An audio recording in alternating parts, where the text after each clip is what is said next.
ನಿನ್ನೆ ಮೂವಿ ಮದರಾಸಿ ಬಗ್ಗೆ ಮಾತಾಡಿದ್ವಿ. ಸೆಪ್ಟೆಂಬರ್ 5th ರಿಲೀಸ್ ಆಗ್ತಿದೆ. ಆ್ಯಂಡ್ ಅದೇ ದಿನ ಇನ್ನೊಂದು ಕಂಟೆಂಟ್ ಬೇಸ್ಡ್ ಇರೋ As far back as I can remember, I've always wanted a boyfriend. And ಅದು ಕೂಡ ಕಂಟೆಂಟ್ ಬೇಸ್ಡ್, ಬಟ್ ಇದು ಹೈಲಿ ರೆಕಮೆಂಡೆಡ್ ಅಂತಲೇ ಹೇಳ್ತೀನಿ. ಬಿಕಾಸ್ ಇದು ಯಾವ ಥರ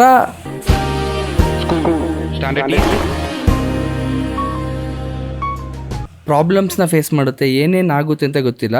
ಯಾಕಂದರೆ ಒಂದಷ್ಟು ತಿಂಗಳು ಫಿಲಮ್ ಫೆಸ್ಟಿವಲಲ್ಲಿ ಅಟೆಂಡ್ ಆಗಿತ್ತು. ಆ್ಯಂಡ್ ಇನ್ನೊಂದಷ್ಟು ತಿಂಗಳು ನೆಗೆಟಿವಿಟಿಲಿ ಅಟೆಂಡ್ ಆಗಿತ್ತು. ಯಾಕೆ ನೆಗೆಟಿವಿಟಿಗೆ ಅಟೆಂಡ್ ಆಗಿತ್ತು ಅಂದರೆ, ಒಂದಷ್ಟು ರಿಲೀಜನ್, ಕ್ಯಾಸ್ಟ್ ಅವ್ರನ್ನೆಲ್ಲ ಹೊಡೆಯೋ ಥರ ಇತ್ತು ಮೂವಿ ಅಂತ ಹೇಳಿದ್ರು. ಅನುರಾಗ್ ಕಶ್ಯಪ್ ಮತ್ತು ವೆಟ್ರಿಮಾರನ್ ಇಬ್ಬರೂ ಪ್ರೊಡ್ಯೂಸ್ ಮಾಡಿ ಒಂದು ಫೀಮೇಲ್ ಡೈರೆಕ್ಟರ್ ವರ್ಷ ಅವರು ಡೈರೆಕ್ಟ್ ಮಾಡಿ ಬರ್ತಾ ಇರೋ ಒಂದು ಮೂವಿ, ಅದೇ ಬ್ಯಾಡ್ ಗರ್ಲ್. ಸೊ ಈ ಹೆಸರಲ್ಲೇ ಇದೆ ಬ್ಯಾಡ್ ಗರ್ಲ್ ಅಂತ. ಬ್ಯಾಡ್ ಗರ್ಲ್ ಅಂದಿದ ತಕ್ಷಣ ಎಲ್ಲರಿಗೂ ಒಂದೊಂದು ಪರ್ಸ್ಪೆಕ್ಟಿವ್ ಇರುತ್ತೆ. ಆ್ಯಂಡ್ ಅದೇ ರೀತಿಯೇ ಈ ಮೂವಿ ಟ್ರೈಲರು ಕೂಡ ಒಂದು ಪರ್ಸ್ಪೆಕ್ಟಿವ್ನ ನಮಗೆ ಕ್ರಿಯೇಟ್ ಮಾಡುತ್ತೆ. ಈ ಮೂವಿ ಹೇಗಿರುತ್ತೆ ಅನ್ನೋದು ಗೊತ್ತಿಲ್ಲ, ಬಟ್ ಆದರೆ ಈ ಮೂವಿ ಟ್ರೈಲರು ಒಂದಷ್ಟು ವಿಷಯಗಳನ್ನ ಕ್ರಿಯೇಟ್ ಮಾಡಿದೆ, ಗೊಂದಲಗಳನ್ನ ಕ್ರಿಯೇಟ್ ಮಾಡಿದೆ. ಹೇಗೆ ಅಂದರೆ, ಲೈಕ್ ಒಂದು ಮನೆಯಲ್ಲಿ ಒಂದು ಹುಡುಗಿ ಕಂಟ್ರೋಲ್ಡ್ ಆಗಿದ್ದಾಗ ಅವಳು ಅನ್ಕಂಟ್ರೋಲ್ಡ್ ಆಗೋ ಟೈಮ್ ಬರುತ್ತೆ. ಮೀನ್ಸ್ ಒಂದು ಕಂಟ್ರೋಲ್ ಆಗಿ ನೀನು ಹೀಗೆ ಇರಬೇಕು, ಈ ಥರನೇ ಬೆಳಿಬೇಕು, ಈ ರೀತಿಯೇ ಇರಬೇಕು, ಈ ರೀತಿ ಬಟ್ಟೆ ಹಾಕ್ಬೇಕು, ಈ ರೀತಿ ಕೂತ್ಕೋಬೇಕು, ಈ ರೀತಿ ಎದೊಳ್ಬೇಕು, ಇದು ತಪ್ಪು, ಅದು ಸರಿ, ಇದು ಹೀಗೆ, ಇದು ಹಾಗೆ ಅಂತ ಒಂದಷ್ಟು ವಿಷಯಗಳನ್ನ ಕ್ರಿಯೇಟ್ ಮಾಡಿರ್ತಾರೆ. ಸೊ ಅದನ್ನೆಲ್ಲ ಒಡೆದಾಕೋ ಥರ ಈ ಟ್ರೈಲರ್ನ ರಿಲೀಸ್ ಮಾಡಿದರು. ಈ ಸ್ಟೋರಿ ಕೂಡ ಅದೇ ರೀತಿ ಇರುತ್ತೆ ಅಂತ ನಾನು ಅಂದ್ಕೊಟ್ಟಿರ್ತೀನಿ. ಏನಂದರೆ, ಬಿಕಾಸ್ ಆಫ್ ಇದು ಕಂಪ್ಲೀಟ್ಲಿ ಫೆಮಿನಿಸಮ್ಗೆ ಇರೋ trailer and female oriented movie ಇದು. ಇದರಲ್ಲಿ TJ ಅವರು ಆ್ಯಕ್ಟ್ ಮಾಡಿದ್ದಾರೆ ಮೇಲ್ ಲೀಡಾಗಿ. ಆ್ಯಂಡ್ ಇನ್ನೊಂದು ಫೀಮೇಲ್ ಆ್ಯಕ್ಟರು ಕೂಡ ಆ್ಯಕ್ಟ್ ಮಾಡಿದ್ದಾರೆ. ಇದರಲ್ಲಿ ಮೇಯ್ನಾಗಿ ಆ ಫೀಮೇಲ್ ಲೀಡ್ ಕ್ಯಾರೆಕ್ಟರ್ ಸ್ಕೂಲ್ ಟೈಮಲ್ಲಿ ಹೇಗಿರ್ತಾಳೆ, ಮೀನ್ಸ್ ಸ್ಕೂಲ್ ಟೈಮಲ್ಲಿ ಹುಡುಗರ ಹತ್ರ ಮಾತಾಡೋದಾಗಿರಲಿ, ಎಲ್ಲರ ಜೊತೆ ಒಂದಾಗೋದಾಗಿರಲಿ, ಅದ್ರ ಬಗ್ಗೆ ಸ್ವಲ್ಪ ಹೆದರಿಕೆ ಇರುತ್ತೆ. Because of family issues. ಫ್ಯಾಮಿಲಿಲಿ ಸ್ವಲ್ಪ ಇಂಡಿಪೆಂಡೆಂಟಾಗಿ ಇರೋಲ್ಲ, ತುಂಬ ಕಂಟ್ರೋಲ್ಡ್ ಆಗಿರ್ತಾರೆ. ಯಾಕಂದರೆ ಆಚಾರ ಈಚಾರ ಆ ವಿಚಾರ ಅಂತ ಒಂದಷ್ಟು ವಿಷಯಗಳು ಹೋಗುತ್ತೆ. ಸೊ ಆ ಥರ ಫ್ಯಾಮಿಲಿಲಿ ಬಂದಿರೋಳು ಹೇಗೆ ಅದನ್ನು ಔಟ್ ಆಫ್ ದ ಬಾಕ್ಸ್ ಹೊರಗಡೆ ಬಂದು ಹೇಗೆ ಅವಳು ಸರ್ವೈವ್ ಆಗ್ತಾಳೆ. ಆ್ಯಂಡ್ ಕೆಲಸಕ್ಕೋಸ್ಕರ ಅಂತ ಹೊರಗಡೆ ಹೋದಾಗ ಆ್ಯಂಡ್ ಇರೋ ವಿಷಯ, ಇವಾಗ ಚಿಕ್ಕ ವಯಸ್ಸಲ್ಲಿ ಒಂದಷ್ಟು ವಿಷಯಗಳನ್ನ ತಪ್ಪು ಮಾಡ್ತೀವಿ. ಇವಾಗ ನಾವೇನಾದರೂ ಹುಡುಗರೇ ಆಗಿರೋರು ಲವ್ ಮಾಡಿ ಆ ಹುಡುಗಿ ಮನೇಲಿ ಗೊತ್ತಾಗಿ ಅವ್ರ ಅಪ್ಪ ಅಮ್ಮ ಬೈದು ಅದು ನಮ್ಮ ಮನೇಲಿ ಗೊತ್ತಾದರೆ ನಮ್ಮ ಅಪ್ಪ ಅಮ್ಮ ಬೈದು ದೊಡ್ಡ ವಿಷಯ ಮಾಡ್ತಾರೆ. ಏನು ಅದೊಂದು ಅಟ್ರ್ಯಾಕ್ಷನ್, ಇನ್ಫ್ಯಾಕ್ಚುಯೇಷನ್ ಆ್ಯಂಡ್ ಒಂದು ಹುಡುಗಿ ಮೇಲೆ ಬರೋ ಒಂದು ಪ್ರೀತಿ, ಹುಡುಗಿಗೆ ಹುಡುಗನ ಮೇಲೆ ಬರೋ ಒಂದು ಅಟ್ರ್ಯಾಕ್ಷನ್ ಆಗಿರಲಿ, ಒಂದು ಪ್ರೀತಿ ಆಗಿರಲಿ, ಇದನ್ನು ಅವ್ರು ಅರ್ಥ ಮಾಡ್ಕೊಳ್ಳಲ್ಲ. ಇದನ್ನೆಲ್ಲ ಏನು ಅಂದ್ಕೊಳ್ತಾರೆ ಅಂದರೆ, ಇದೆಲ್ಲ ತಪ್ಪು. ಲೈಕ್ ಸ್ಮೋಕ್ ಮಾಡೋದೀಗ, ಡ್ರಿಂಕ್ ಮಾಡೋದೀಗ ತಪ್ಪಿಲ್ಲ, ಅದೆಲ್ಲ ನಾರ್ಮಲ್. ಬೆಂಗಳೂರಿಗೆ ಹೋಗಿದ್ಯಾ, ಅಲ್ಲಿದೆಯಾ ಅಂದರೆ ಅದೆಲ್ಲ ನಾರ್ಮಲೈಸ್ ಮಾಡೋ ವಿಷಯ. ಆ ವಯಸ್ಸಲ್ಲಿ ಇದು ತಪ್ಪು ಅಂತ ಹೇಳ್ಕೊಡೋರಿಗೆ ಇದು ಕೂಡ ತಪ್ಪು, ನೀನು ಯಾವ ವಯಸ್ಸಲ್ಲಿ ಮಾಡೋದು ತಪ್ಪು ಅನ್ನೋದನ್ನು ಯಾರು ಹೇಳ್ಕೊಡಲ್ಲ. ಸೊ ಆ ಥರ ವಿಷಯಗಳನ್ನ ಈ ಮೂವಿಲಿ ತೋರಿಸಿದಾಗ, ಲೈಕ್ ನೀವು ಕಂಟ್ರೋಲ್ಡಾಗಿ ಇಟ್ಟಿರೋದಕ್ಕೆ ನಾನೀಗ ಅನ್ಕಂಟ್ರೋಲ್ಡಾಗಿ ವಿಷಯಗಳನ್ನ ಮಾಡ್ತೀನಿ. ಅನ್ಕಂಟ್ರೋಲ್ಡ್ ಅನ್ನೋದಕ್ಕಿಂತ ನನಗಿಷ್ಟ, ನನಗೆ ಕುಡಿಯೋದಿಷ್ಟ, ನನಗೆ ಸ್ಮೋಕ್ ಮಾಡೋದಿಷ್ಟ, ಆ್ಯಂಡ್ ನನಗೆ ಬೇರೆಯವ್ರ ಜೊತೆ ಸೆಕ್ಷುವಲ್ ಕಾಂಟ್ಯಾಕ್ಟ್ ಆಗಿರಲಿ, ಫಿಸಿಕಲ್ ಕಾಂಟ್ಯಾಕ್ಟ್ ಆಗಿರಲಿ, ಫ್ರೆಂಡ್ಶಿಪ್ ಆಗಿರಲಿ, ಬೇರೆ ಥರ ಸಂಬಂಧ ಆಗಿರಲಿ ಕ್ರಿಯೇಟ್ ಮಾಡ್ಕೊಳ್ಳೋದು ಅದು ನನ್ನ ಇಷ್ಟ ಅನ್ನೋದನ್ನು ಈ ಮೂವಿಲಿ ಸ್ಟ್ರೈಟ್ ಫಾರ್ವರ್ಡಾಗಿ ಹೊಡೆದಾಕವ್ರೆ, ಡೈರೆಕ್ಟಾಗಿ ಹೇಳೋರೆ. ಸೊ ಇದು ಹೇಳಬೇಕಾದ್ರೆ ಒಂದಷ್ಟು ಜನಕ್ಕೆ ನೋಡ್ತಿರೋರಿಗೆ, ನನಗೆ ಗೊತ್ತಿರೋ ಪ್ರಕಾರ ನಾನು ಓಪನ್ ಮೈಂಡೆಡ್ ನಾನು ಯೋಚನೆ ಮಾಡ್ತೀನಿ. ಆ್ಯಂಡ್ ಅದೇ ರೀತಿಯೇ ನನ್ನ ಮೈಂಡಲ್ಲಿ ಒಂದಷ್ಟು ಕ್ಲೋಸ್ಡ್ ವಿಷಯಗಳಿರುತ್ತೆ. ನಾನು ಅದನ್ನು ಓಪನಾಗಿ ಹೇಳ್ಕೊಳ್ಳೋಕೆ ಇಷ್ಟಪಡಲ್ಲ. ಬಿಕಾಸ್ ಆಫ್ ನನಗೂ ಒಂದಷ್ಟು ವಿಷಯಗಳು ಇಷ್ಟ ಆಗಲ್ಲ. ಸೊ ಅದು ನನ್ನ ಇಷ್ಟ ಅಲ್ವಾ. ಸೊ ನನಗಿಷ್ಟ ಆಗುತ್ತೆ, ನನಗೆ ಇಷ್ಟ ಆಗಲ್ಲ, ಅದು ನನ್ನ ಇಷ್ಟ. ಸೊ ಆ ಥರ ನಾನೊಂದಷ್ಟು ವಿಷಯಗಳು ಹೇಳಿದ್ರೆ ಒಪ್ಕೊಳ್ಳೋಕ್ಕಾಗಲ್ಲ.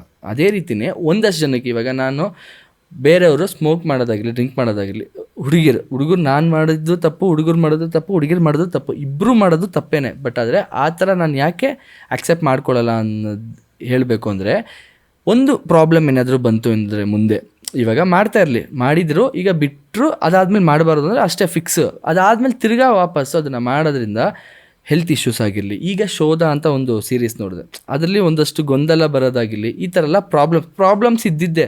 ಇದರಿಂದ ಪ್ರಾಬ್ಲಮ್ ಬರಬಾರ್ದು ಅಂತ, ಇದರಿಂದ ಹೆಲ್ತ್ ಇಶ್ಯೂಸ್ ಆಗಬಾರ್ದು ಅಂತ, ಇದರಿಂದ ಒಂದಷ್ಟು ತಪ್ಪಾಗಿರೋ ದಾರಿಗಳು ಹಿಡಿಬಾರ್ದು, ನ್ಯೂಸೆನ್ಸ್ ಕ್ರಿಯೇಟ್ ಆಗಬಾರ್ದು ಅನ್ನೋದನ್ನು ನಾನು ಮೈಂಡಲ್ಲಿ ಥಿಂಕ್ ಮಾಡ್ತೀನಿ.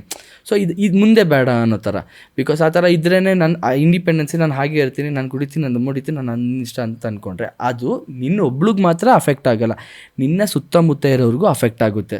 ಬಿಕಾಸ್ ಆಫ್ ನಿನ್ನ ಅನ್ಕಂಟ್ರೋಲ್ಡ್ ಆಗಿ ಏನೋ ವಿಷಯಗಳಾಗುತ್ತೆ, ನ್ಯೂಸೆನ್ಸ್ ಕ್ರಿಯೇಟ್ ಆಗುತ್ತೆ. ಸೊ ಆಗ ನಾನು ಇನ್ವಾಲ್ವ್ ಆಗ್ತೀನಿ, ಫ್ಯಾಮಿಲಿಯವ್ರು ಇನ್ವಾಲ್ವ್ ಆಗ್ತಾರೆ.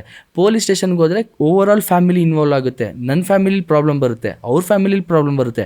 ಸೊ ಆ ಥರ ವಿಷಯಗಳನ್ನ ಯಾರು ಅಕ್ಸೆಪ್ಟ್ ಮಾಡ್ಕೊಳ್ಳಲ್ಲ. ಈ ಥರ ಎಲ್ಲ ವಿಷಯಗಳಾಗಬಾರ್ದು ಅಂತ ನಾನು ಆ ವಿಷಯನ ಸ್ವಲ್ಪ ದೂರ ಇಡೋಕ್ಕೆ ಟ್ರೈ ಮಾಡ್ತೀನಿ. ಇನ್ನು ಮಿಕ್ಕಿದ ಇಂಡಿಪೆಂಡೆನ್ಸ್ ಎಲ್ಲ ನಿನ್ನ ಇಷ್ಟ, ಅದಕ್ಕಂತ ಬೇರೆಯವ್ರ ಜೊತೆ ಹೋಗೋದು ಅದೆಲ್ಲ ಆಗಲ್ಲ. ಈಗ ಈ ವಿಷಯನ ನಾನು ಹೇಳಿದೆ ಈ ಥರ ನನಗೆ ಆಗಲ್ಲ ಅಂತ, ಇದಕ್ಕೆ ಅಪೋಸ್ ಆಗಿ ತುಂಬ ವಿಷಯಗಳು ಬರುತ್ತೆ ಅಪೋಸಿಟಿಂದ. ನಿನ್ನ ಇಷ್ಟ ಅಂದರೆ ನಿನ್ನ ಆ ಥರ ಹೇಳಿದ್ರೆ ನಮ್ಮ ಇಷ್ಟಪಟ್ಟಂಗೆ ನಾವು ಇರಬಾರ್ದು, ನ್ಯೂಸೆನ್ಸ್ ಆಗಬಾರ್ದು, ಬೇರೆಯವ್ರಿಗೆ ಪ್ರಾಬ್ಲಮ್ ಆಗಬಾರ್ದು ಅಂತ ನಾನು ಥಿಂಕ್ ಮಾಡಿದೆ. ಬಟ್ ನಿಮ್ಮ ಥಿಂಕಿಂಗ್ ಲೆವೆಲ್ ಬೇರೆ ಇರುತ್ತೆ, ಇನ್ನೊಬ್ರು ನೋಡ್ತಿರ್ತಾರೆ, ಅವ್ರ ಥಿಂಕಿಂಗ್ ಲೆವೆಲ್ ಬೇರೆ ಇರುತ್ತೆ, ಇನ್ನೊಬ್ರು ಓಕೆ ಕರೆಕ್ಟಾಗಿ ಹೇಳ್ತಿದ್ದಾನೆ ಅನ್ನೋ ಥರ ಯೋಚನೆ ಮಾಡ್ತಾರೆ. ಈ ಥರ ಒಂದಷ್ಟು ಯೋಚನೆಗಳನ್ನ ಆ ಕಂಟೆಂಟ್ನ ತಗೊಬಂದು ಹಾಕಬೇಕಾದ್ರೆ ನಮಗೆ ಈ ಥರ ಮಿಕ್ಸ್ಡ್ ಎಮೋಷನ್ಸ್, ರಿವ್ಯೂಸ್ ಆ್ಯಂಡ್ ತುಂಬ ಕ್ರಿಟಿಕ್ಸ್ ಎಲ್ಲ ಬರುತ್ತೆ. ಆ ಥರ ಈ ಮೂವಿಗೆ ತುಂಬ ಹೊಡೆದ್ರು. ಆದರೂ female oriented movie, female direct ಮಾಡಿದ್ದಾಳೆ ಅಂದಿದ ತಕ್ಷಣ ಒಂದಷ್ಟು ವಿಷಯಗಳನ್ನ ಕಂಟ್ರೋಲ್ ಮಾಡ್ಬೋದು ಅಂತ ನನಗನ್ನಿಸ್ತು. ಬಿಕಾಸ್ ಆಫ್ ಎಲ್ಲ ಕರೆಕ್ಟಾಗಿದೆ. ಇವಾಗ ನಾನು ಅದನ್ನು ನೆಗೆಟಿವ್ ಆಗಿ ಹೇಳೋಕ್ಕೆ ಇಷ್ಟಪಡಲ್ಲ, ನಾನು ತುಂಬ ವೆಯ್ಟ್ ಮಾಡ್ತಿದ್ದೀನಿ. ಫಸ್ಟ್ ಶೋ ಮದರಾಸಿ ಹೋಗ್ತೀನ, ಸೆಕೆಂಡ್ ಶೋ ನಾನು ಬ್ಯಾಡ್ ಗರ್ಲ್ಗೆ ಹೋಗ್ತೀನಿ. ಬಿಕಾಸ್ ಒಂದು ಸಿನಿಮ್ಯಾಟಿಕ್ ಆಗಿ ಒಂದು ವಿಷಯನ ಹೇಳೋಕ್ಕೆ ಟ್ರೈ ಮಾಡಿದ್ದಾರೆ. ಆಲ್ಮೋಸ್ಟ್ ಆಲ್ ಒಂದು ಒಳ್ಳೆ ಸಿನಿಮಾಟೋಗ್ರಫಿ ಇದೆ ಈ ಮೂವಿಲಿ, ಸಖತ್ತಾಗಿದೆ, ವರ್ತ್ ವಾಚಿಂಗ್ ಇನ್ ಥಿಯೇಟರ್ಸ್ ಅಂತ ನಾನು ಹೇಳ್ತೀನಿ. ಯಾಕಂದರೆ ಆ ಸಿನಿಮಾಟೋಗ್ರಫಿಗೋಸ್ಕರ ಮಾತ್ರ ನಾನು ಹೋಗಿ ನೋಡಬೇಕು ಅಂತ ಇಷ್ಟಪಡ್ತಿದ್ದೀನಿ. ಅದೇ ರೀತಿಯೇ ಅದರಲ್ಲಿರೋ ಕಂಟೆಂಟು ಏನು ಆಗಿರ್ಬೋದು, ಏನು ಹೇಳ್ಬೋದು, ಮೀನ್ಸ್ ಒಂದಷ್ಟು ವಿಷಯ ನನಗೂ ಒಪ್ಕೊಳಕ್ಕಾಗಲ್ಲ, ಒಂದಷ್ಟು ವಿಷಯ ಸೂಪರ್ ಅಂತಲೂ ಹೇಳ್ಬೋದು. ಸೊ ಆ ಮಿಕ್ಸ್ಡ್ ಎಮೋಷನ್ನ ನಾನು ಫೀಲ್ ಮಾಡಬೇಕು ಅಂತ ಇದನ್ನು ಥಿಯೇಟ್ರಲ್ಲಿ ಹೋಗಿ ನೋಡೋಕ್ಕೆ ಇಷ್ಟಪಡ್ತೀನಿ. ಸೊ ಇನ್ನೂ ತುಂಬ ಮಾತಾಡೋಕ್ಕೆ ನಾನು ಇಷ್ಟಪಡಲ್ಲ. ಅರ್ಥ ಆಗಿದರೆ ಒಳ್ಳೆಯದು, ನಿಮಗೆ ಅರ್ಥ ಆಗಿಲ್ಲ ಅಂದರೆ ಜಸ್ಟ್ ಹೋಗಿ ಆ ಟ್ರೈಲರ್ನ ನೋಡಿ. ಬ್ಯಾಡ್ ಗರ್ಲ್ ಅಂತ ಯೂಟ್ಯೂಬಲ್ಲಿ ಸರ್ಚ್ ಮಾಡಿ ಸಿಗುತ್ತೆ.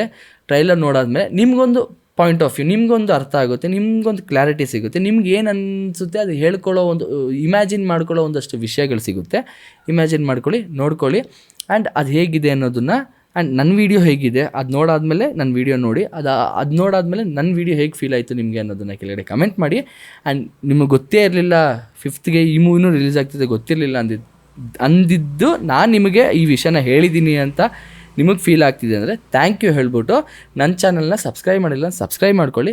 ಫಿಲ್ಮಿ ಲವರ್ ಆಗಿರೋ ಯಾರಾದರೂ ಹುಡುಗರು, ಫ್ರೆಂಡ್ಸ್, ಫ್ಯಾಮಿಲಿ ಯಾರಾದರೂ ಇದ್ದರೆ ಅವ್ರಿಗೆ ಈ ವಿಡಿಯೋನ ಶೇರ್ ಮಾಡಿ. ಆ್ಯಂಡ್ ನಿಮ್ಮ ಸಬ್ಸ್ಕ್ರೈಬ್, ನಿಮ್ಮ ಲೈಕ್ ಅದೇ ನನಗೆ, ಆ್ಯಂಡ್ ನಿಮ್ಮ ಕಮೆಂಟ್ ನನಗೆ ಮೋಟಿವೇಶನ್ ಕೊಡುತ್ತೆ, ಮುಂದೆ ಹೋಗೋಕ್ಕೆ ಒಂದಷ್ಟು ಇನ್ಸ್ಪಿರೇಷನ್ ಆಗಿರ್ತೀರ.